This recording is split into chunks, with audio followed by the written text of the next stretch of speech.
Tak kenal maka tak sayang. Jika di video-video sebelumnya sudah dijelaskan betapa penting menjaga kesehatan kewanitaan, salah satunya adalah agar terhindar dari berbagai penyakit. Nah, siapa nih yang pernah dengar dengan istilah PCOS? PCOS sering kita dengar terjadi pada perempuan. Yuk kenali lebih dalam bersama ahlinya, dokter spesialis obstetri dan ginekologi atau spesialis kandungan, Dr. Dewi Rumiris Ulibasa L. Tobing. Sebelum lanjut, jangan lupa subscribe channel Nutrisi Keluarga, like, komen, dan share agar lebih bermanfaat secara luas tentunya. Polycystic Ovarian Syndrome atau PCOS itu adalah suatu sindrom ya. Sebetulnya sindrom itu suatu kumpulan gejala. Biasanya mungkin kalau pada masyarakat awam yang gejala yang paling sering itu adalah gangguan haid gitu ya. Bisa haidnya itu menjadi tidak teratur, kemudian jarang, bahkan ada yang amenore atau tidak haid ya.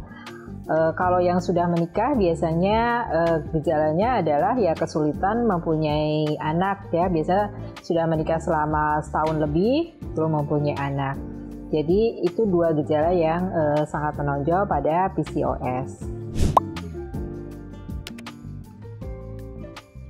Pada PCOS, biasanya pada pertengahan masa subur itu tidak terbentuk folikel dominan. Folikel dominan itu adalah sel telur yang matang yang siap dibuahi. Biasanya tadi ya polikistik, jadi sel telurnya itu kecil-kecil gitu, banyak tapi kecil-kecil. Nah, tidak terbentuk sel telur yang matang yang siap dibuahi, sehingga ya akhirnya jadi sulit untuk hamil. Walaupun tidak 100% betul, artinya yang langsing juga ada yang menderita PCOS. Memang dengan wanita yang gemuk itu biasanya mudah terjadi resistensi insulin yang itu menjadi dasar dari PCOS ini. Kalau ini mitos ya, karena PCOS ini boleh dibilang sebetulnya memang ada faktor keturunan ya. Tadi ada kelainan pada hormon insulin atau resistensi insulin ya, walaupun nanti pencetusnya bisa banyak hal ya, misalnya lifestyle, kegemukan, kebiasaan makan, jarang olahraga, dan sebagainya. Bahkan ada satu teori yang mengatakan bahwa kekurangan vitamin D atau defisiensi vitamin D juga bisa mencetuskan PCOS ini. PCOS ini bisa diobati ya.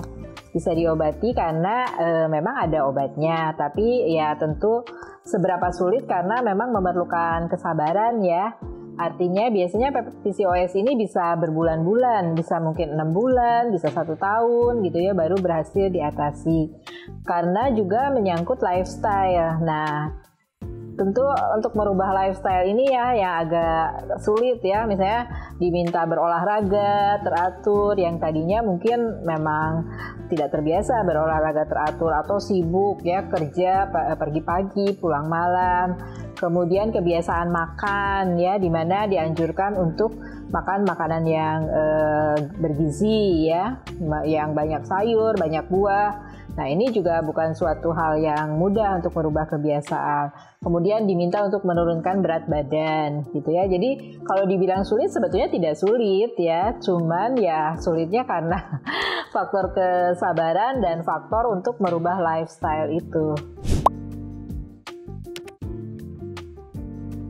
Memang tadi disampaikan ya bahwa PCOS ini kebanyakan adalah pada yang obesitas ya, yang berat badannya itu berlebihan. Tentu nanti kaitannya lifestyle-nya tentu dengan makanan ya, kebiasaan untuk memakan makanan yang tinggi kalori ya, misalnya yang berlemak, yang manis-manis, kue, camilan, minuman-minuman manis seperti itu.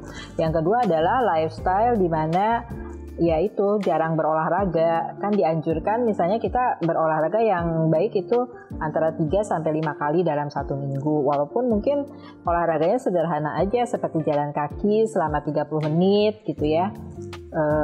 Itu kebiasaan makan dan kebiasaan olahraga, yaitu lifestyle yang biasanya berkaitan dengan PCOS ini.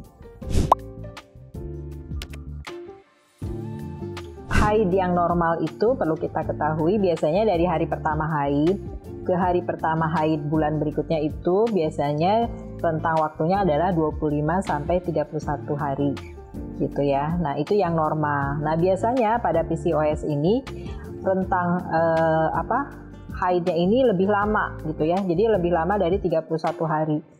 Makin lama makin jauh ya. Kadang-kadang ada yang sampai 3 bulan atau 4 bulan sekali baru haid ya.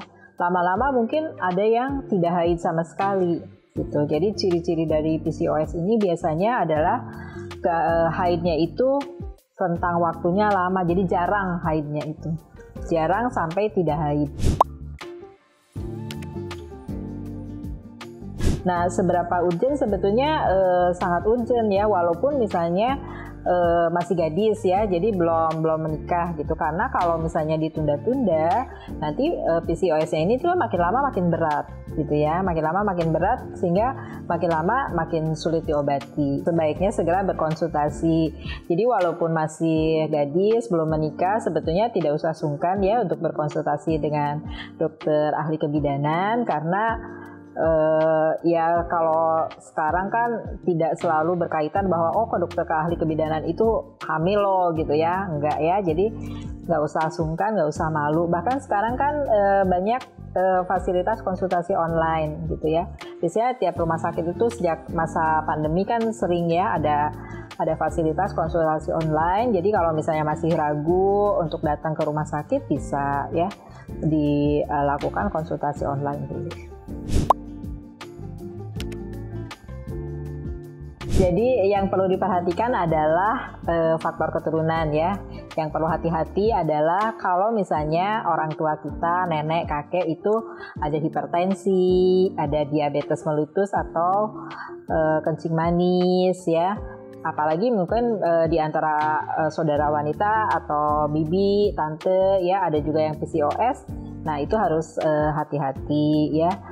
Yang perlu diperhatikan adalah tadi harus rajin berolahraga ya, kemudian makanannya juga dengan nutrisi yang baik. Jadi jangan terlalu banyak makanan-makanan yang bergula ya. Jadi gula mungkin sedapat mungkin diminimalisir. Kemudian karbohidrat yang lain ya, yang makanan yang terdiri dari tepung-tepung, makanan yang dibuat ya tidak alami dari karbohidrat. Apalagi lemak-lemak mungkin gitu ya. Jadi lebih banyak mungkin makanannya ke arah sayur, buah, kemudian cukup juga protein seperti itu.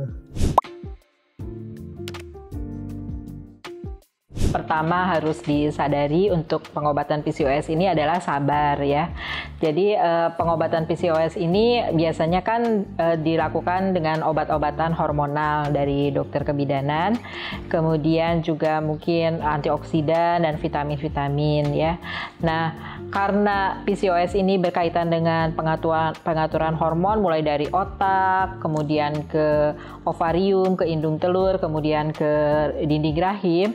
Nah, tentu ini bukan hal yang sederhana yang bisa dilakukan cepat-cepat ya. Jadi tidak seperti batuk pilek kemudian diobati 3 hari sembuh gitu ya.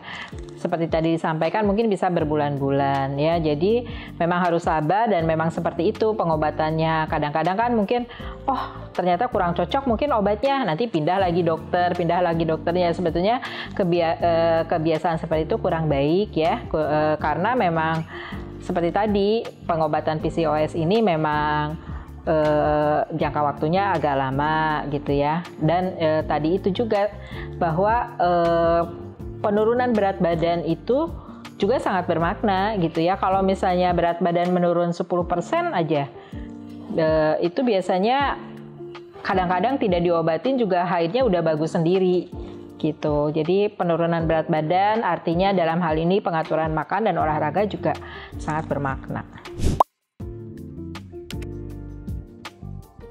Demikian sahabat sehat, jadi PCOS ini mungkin penyakit yang gampang-gampang sulit ya. Maksudnya dia tidak berbahaya sampai menyebabkan meninggal, tapi ya tentu kalau misalnya nanti menyebabkan sulit punya keturunan, tentu kan juga membawa ketidakbahagiaan ya. Jadi memang perlu diwaspadai kalau misalnya terjadi gangguan haid gitu ya. Gangguan haid, misalnya gangguan haid itu haidnya menjadi jarang, menjadi lama, menjadi sedikit, atau haidnya itu malah tidak haid sama sekali. Nah, apabila ada gangguan haid, silakan cek di keluarga apakah ada yang diabetes, apakah ada yang hipertensi.